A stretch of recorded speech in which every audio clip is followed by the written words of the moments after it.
bienvenidos, bienvenidas de nueva cuenta a su programa Punto Ciego. Como ustedes saben, este es un programa de reflexión, de análisis acerca de un bien público fundamental que es la educación superior. En diferentes ocasiones hemos tenido oportunidad de hablar de diferentes temas.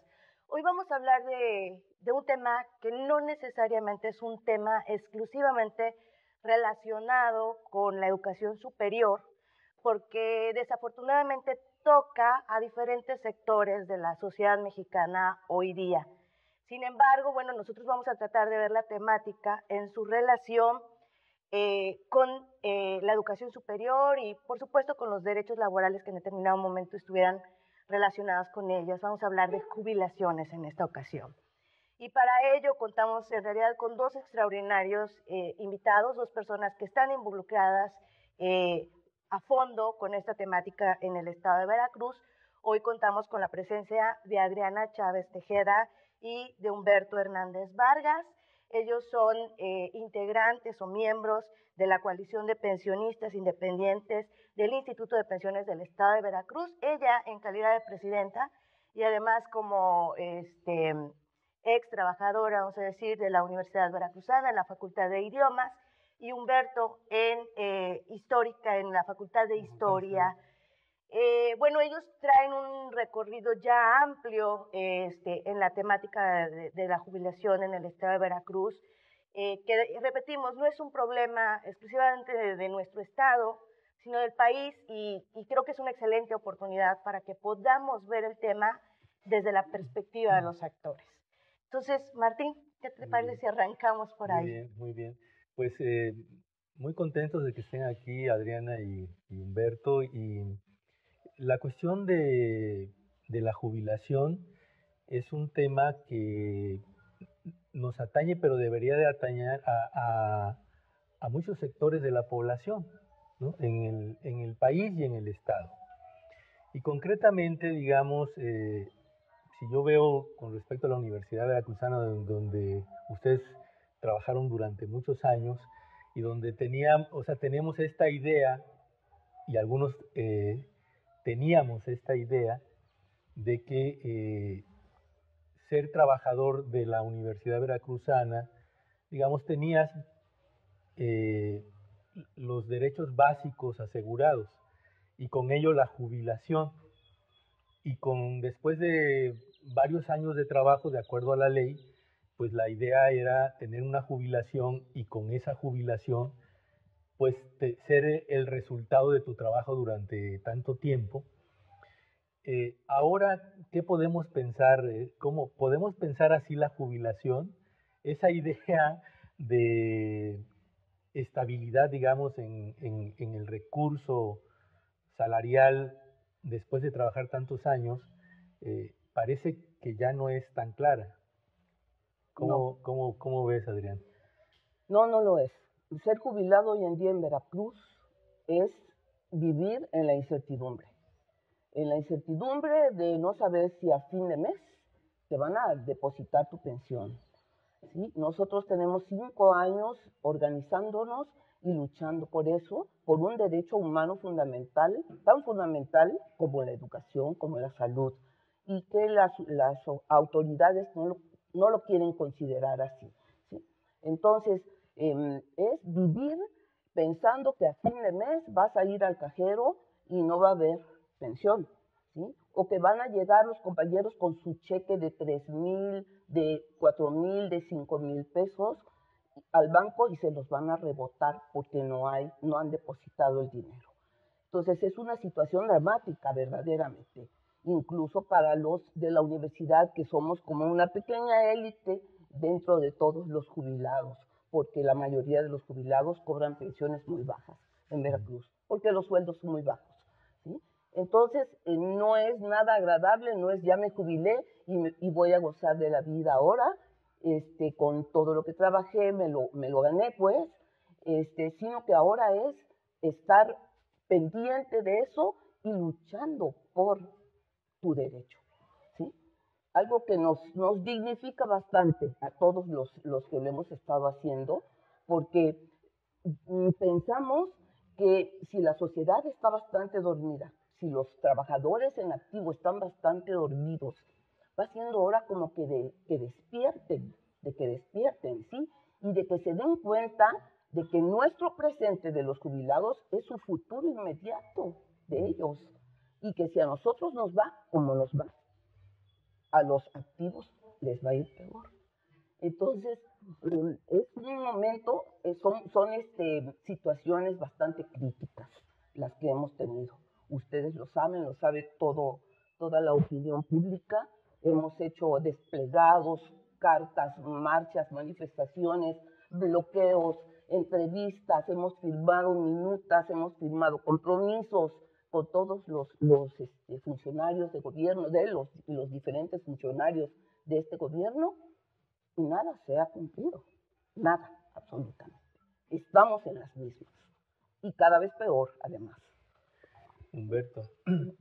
Sí, yo creo que este problema debemos ubicarlo. El problema que estamos viviendo los jubilados en Veracruz, hay que ubicarlo en el contexto de la política neoliberal que se aplica en el mundo, dictada por las instituciones como el Fondo Monetario Internacional, el Banco Mundial, que son las que dictan las políticas a seguir en los países del mundo. En México, desde 1982, se inició un proceso de privatización de todas las empresas que tenía el Estado mexicano, que eran de los mexicanos. Recordemos, por ejemplo, la privatización de ferrocarriles, de Teléfonos de México, una empresa que operaba con números negros, es decir, con ganancias, que es vendida a Slim. Y todas las empresas, promedio de 1.400 empresas que estaban en manos del Estado, poco a poco, dada esta política neoliberal, este modelo económico neoliberal que nos ha traído a la situación que estamos viviendo, fue o ha sido terrible, ¿no? Se ha privatizado todo. Lo último que nos ha quedado es, bueno, Pemex ya está comprometida, ya están terminando con esta empresa, aunque dice el gobierno que no se ha privatizado. Bueno, efectivamente, el cascarón no se ha privatizado, pero el petróleo sí.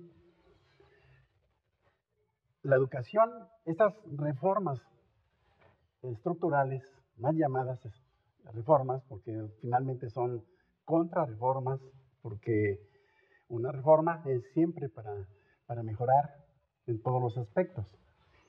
En el caso de,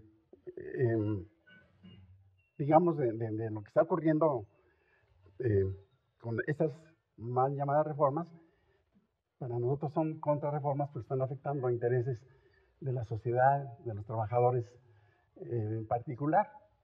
Entonces, el problema de las pensiones tiene que ver precisamente con ese modelo económico que se ha implantado en México, repito, desde hace un buen rato.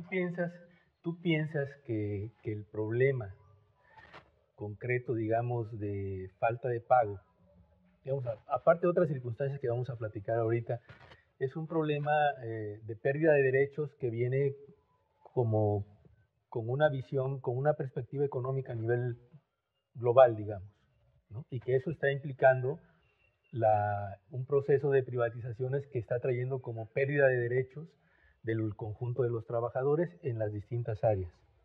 Definitivamente. Esa es un punto de partida para eso. Definitivamente, todas esas reformas son para quitar derechos en este caso particularmente a los trabajadores. Si me permiten, por ejemplo, citar en la ley, en el caso de Veracruz y en el caso de las pensiones, en Veracruz, por ejemplo, la ley 5, la segunda ley 5, establece una serie de prestaciones. Establece una serie de prestaciones entre las cuales está el derecho a la vivienda. La ley dice, se establecen con el carácter de obligación las siguientes prestaciones: jubilación, seguro de vejez, seguro por incapacidad, seguro de invalidez, seguro por causa de muerte, gastos de funeral, indemnización global, préstamos a corto y mediano plazo, promoción de préstamos hipotecarios, promoción de créditos para la adquisición en propiedad. En fin, esta ley se aprobó después de la ley 5, que establece, por ejemplo, voy a citar nada más un artículo que establece en relación con las prestaciones, dice, permítanme,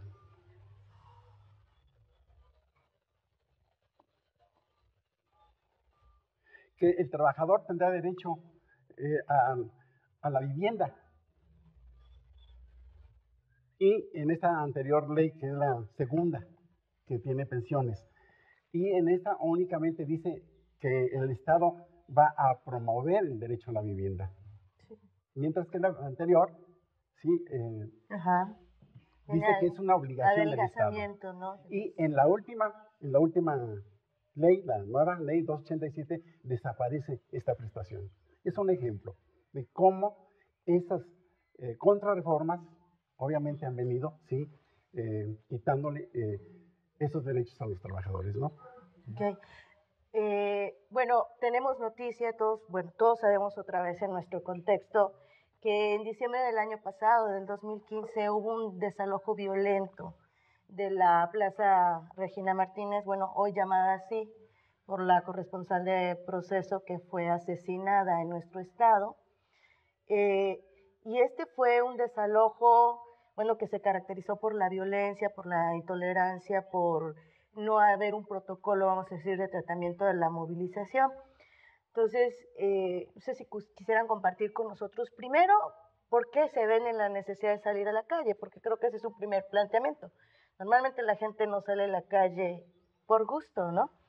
¿Qué los lleva a ustedes a hacer esa protesta, primero?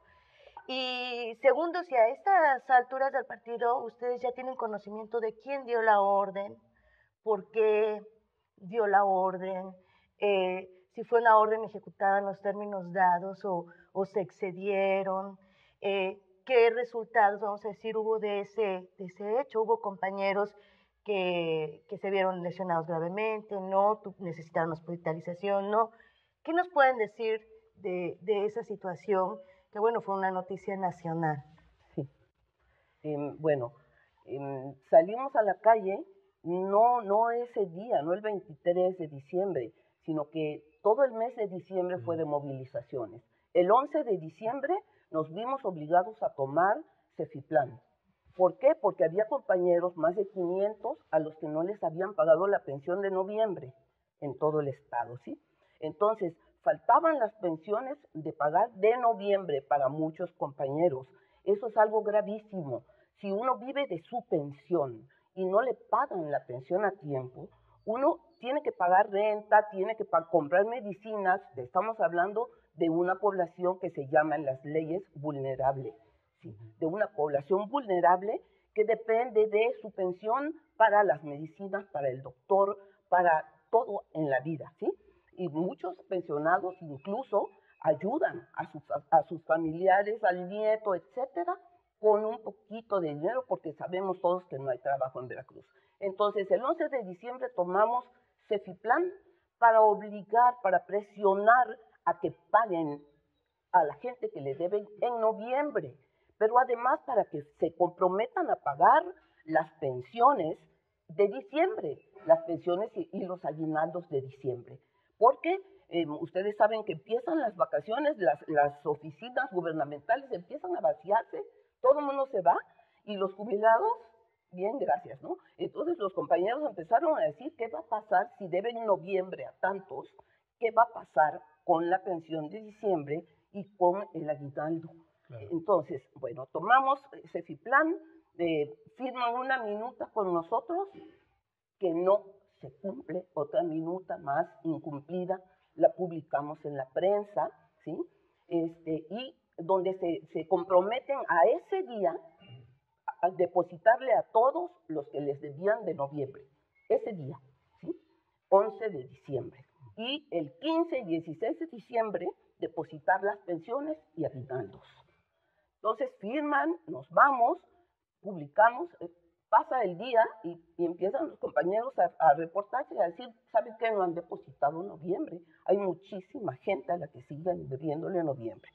Entonces empezamos a ver con el Estado, con todo el Estado, ¿sí? ¿Qué vamos a hacer? Pues tenemos que movilizarnos, tenemos que hacer algo antes de que empiecen las vacaciones, antes de que todas las oficinas se vayan, el IPE se cierre, etcétera. Entonces empezamos a hacer una serie de bloqueos que empiezan un lunes 21 de diciembre, es el primer bloqueo.